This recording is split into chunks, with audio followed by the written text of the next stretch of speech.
Most people freeze up when Italians speak to them really fast. I learned Italian from scratch and I know exactly what it's like to go up to an Italian, you're all super confident, and they respond to you incredibly fast, and then you just freeze and you have no idea what to say or do. And the last thing you want to do is fall back into English because you've been studying Italian for so long. I see a lot of people here at Epcot doing this.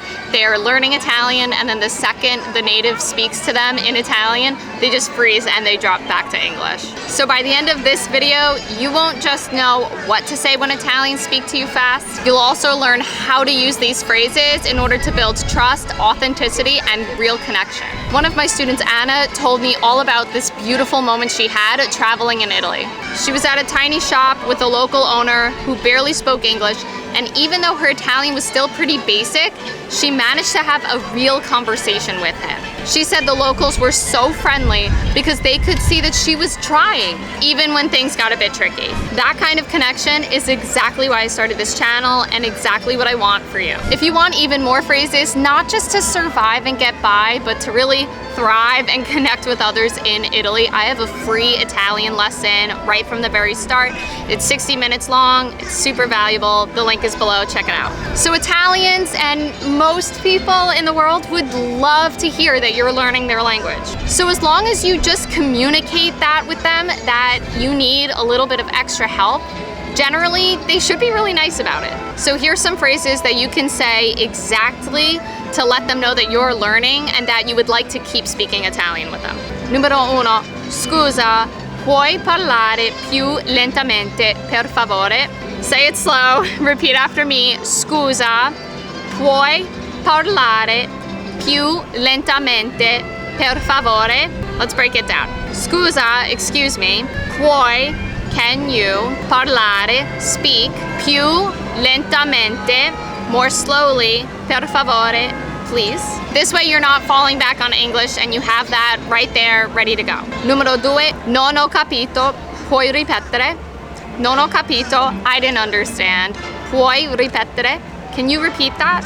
It's way better to have someone repeat back to you a sentence they said rather than pretend like you understood it. Numero 3, puoi spiegare in un altro modo, per favore? Can you explain it another way, please? Numero 4, this one I call one of my essential 4 questions. Cosa significa?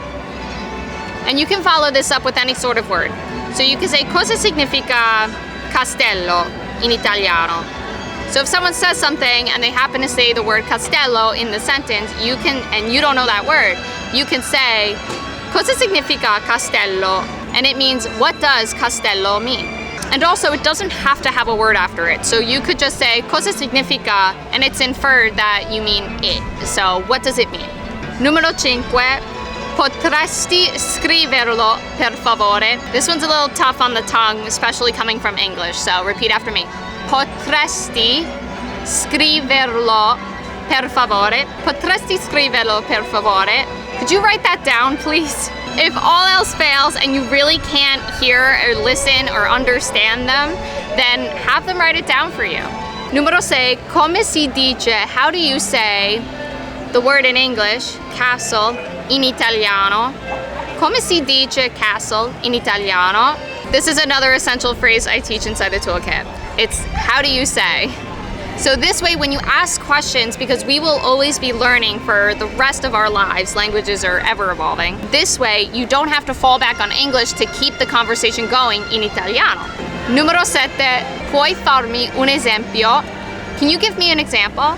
That one's good for your listening skills. Mi puoi aiutare con questa parola? Mi puoi aiutare con questa parola? Can you help me with this word?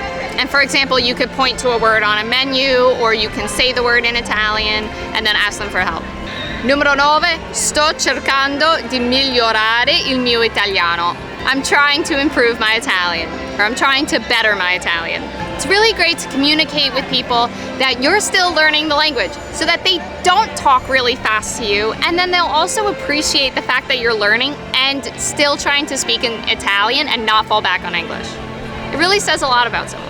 So again, I said this a lot when I was learning Italian at the very beginning. Sto cercando di migliorare.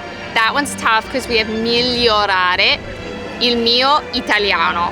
If you're struggling with pronunciation, like in the word migliorare, that G-L-I sound, I have a totally free Italian lesson. Link is below. I go through a whole pronunciation workshop inside that. Numero 10, sto ancora imparando. Sto ancora imparando. This one's really simple. It's I'm still learning.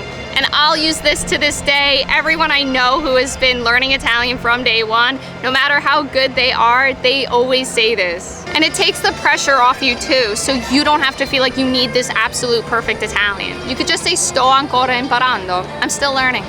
Numero 11, voglio capire bene. I want to understand well. And sometimes you don't even need absolute full phrases to show someone that you're connecting and you're actively listening to what they're saying.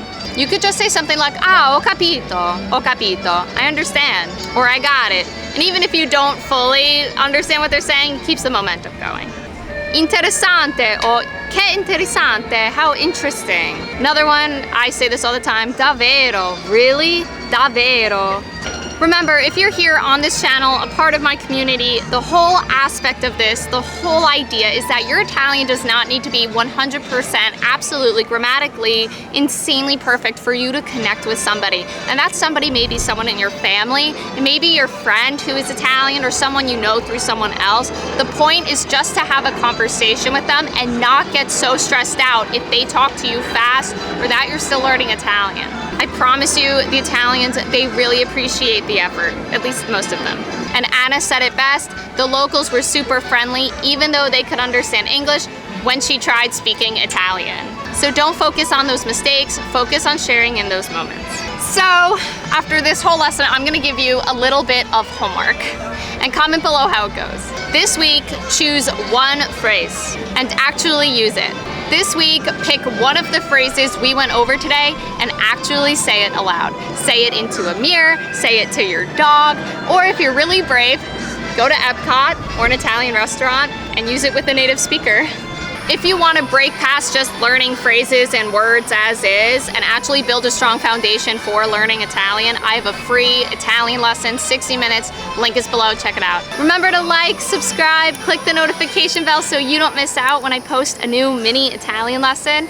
And I'll see you later. Ci vediamo, ciao.